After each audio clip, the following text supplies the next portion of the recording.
All right, my last video I said, get better. How do I get better?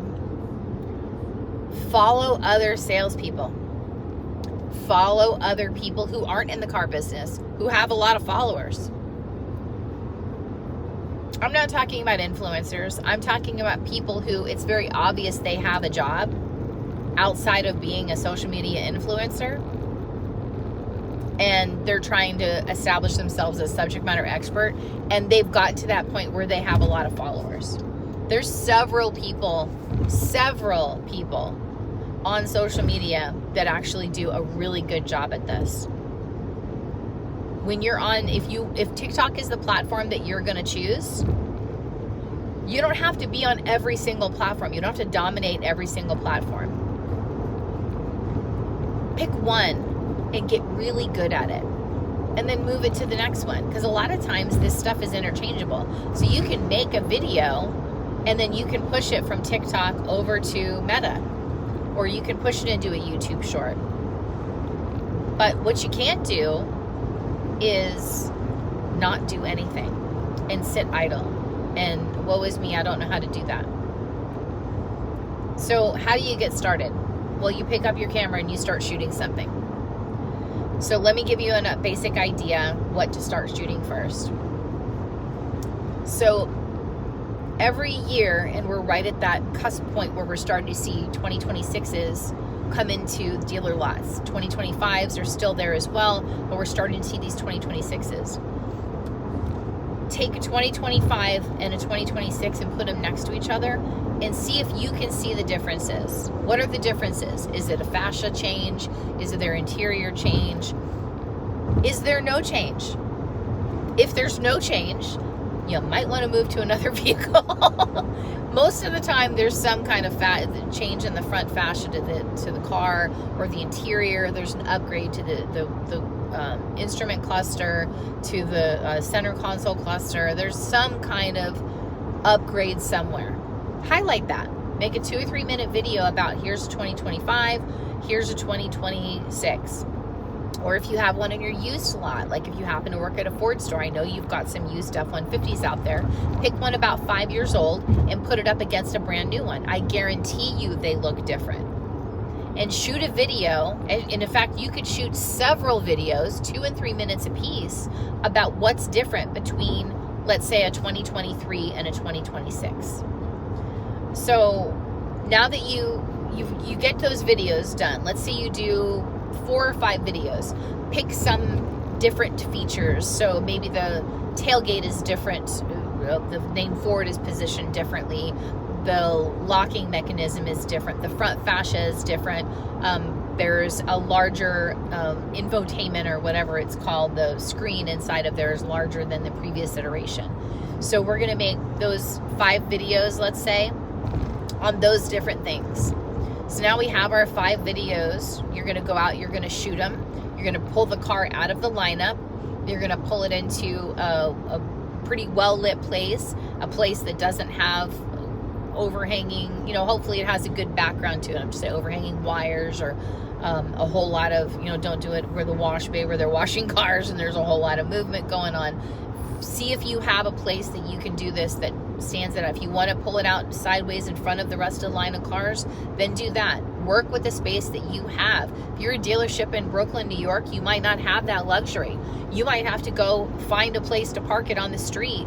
But you're a dealership in Brooklyn, New York. People will understand that because they live in Brooklyn. Well, not all of them live in Brooklyn. Some of them live in Connecticut, New Jersey, and so on and so forth. But you get my drift. They understand the life there. But if you're a dealership in rural Indiana, you have plenty of space to pull the car out of line and actually go make a decent video out of it. Okay, so we have our videos. We have our videos on our 5 topics.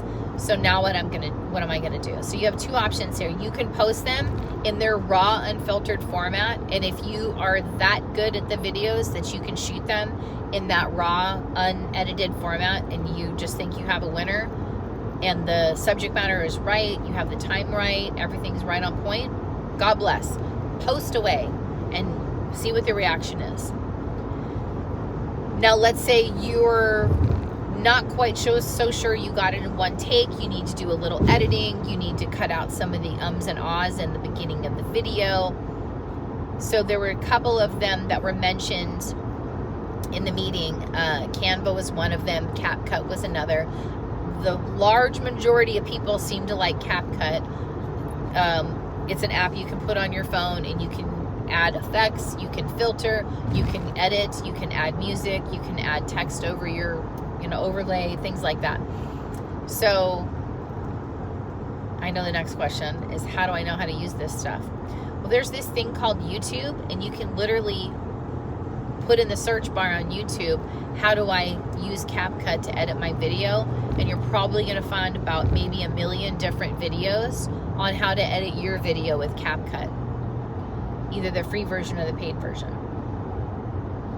It seemed like a lot of people started out with the free version and did just fine, but then they personally wanted to explore. There was, I think, a 50-50 on the people who wanted to go into a more professional version of CapCut. But it was about a 50-50 between the people who still had the free version and the people who did the professional version.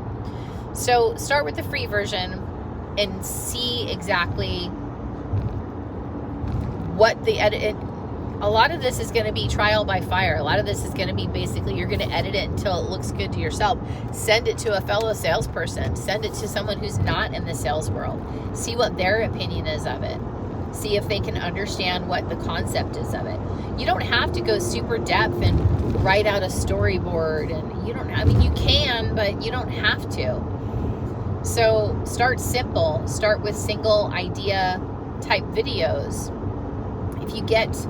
Where we get bogged down is we start putting 2 and 3 and 4 different themes into a video, and then all of a sudden we have way too much content in our video where it's not understood, and it's not we're not able to get it into the timing that needs to be for the format that we're using, things like that.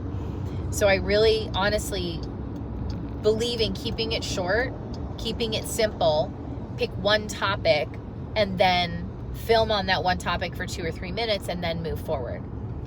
Now we have our videos edited. Let's say we've got our videos edited. Where do we post them? If for short form video, I like Instagram Reels, I like YouTube Shorts, and I like TikTok. You can utilize all 3 of those. Keep your videos, like I said, 2 and 3 minutes, and you'll do just fine. If you're in a Highline, BMW, Mercedes, exotic, pre-owned, that kind of stuff, kind of dealership, push your content onto the short videos format that's now available on LinkedIn as well. I think taking those videos and repurposing them, reusing them in as many platforms as possible, I can make a case for doing that both ways. But I think if you're just starting out in social media, start small. Start with TikTok, start with Instagram Reels and Meta. Start there, one or the other, and then broaden out from there. There's lots of noise on TikTok for car salesmen, following trends, doing dances, doing your mouth's full of water and you slap each other with a tortilla, and tell jokes, bring something completely bizarre to work, and see if somebody spits out the water. There's all kinds of trends that I see from salespeople. I forget what the one is where they're dancing to the general manager or something. Anyway, there's a lot of different trends for social media, and that's what I see car salesmen doing. What I don't see car salesmen doing is getting on there to be the social media, to be the subject matter expert on buying a car, on owning a car, on getting the most out of my car. So I would really challenge you to come up with, and I just gave you, 5 things you can come up with for a Ford store. You can broaden that to just about any brand. And you don't have to post all 5 of those in 1 week. Post 2 of them in 1 week. Post 3 of them another week. So always opt for quality over quantity. And building up your business, a good way to start doing that is following other people. I know it sounds counterintuitive, but follow other sales guys. Follow people who are influencers. Follow people who have a big following. Because here's the thing about, let's just take TikTok for example first. Here's the thing about TikTok. If you follow other people that have have a huge following and you're posting content, that eventually will get into people's For You pages. Hey, this person follows this person. So you follow this person, so you might be interested in this person and their content. And that's how you build up momentum. But you only do that when you're posting quality content. So I can't stress that enough. Choose quality over quantity. Posting every day is pointless if you don't have anything to say and if you don't have an effective way of saying it. Keep it short, keep it concise. I'm a big fan of keeping videos under 10 minutes, and I go over all the time. And I find that my videos that are longer than even 5 minutes have fewer watches than these longer videos like this one. So take that with a grain of salt, I guess. That's all I got for this week. Happy selling.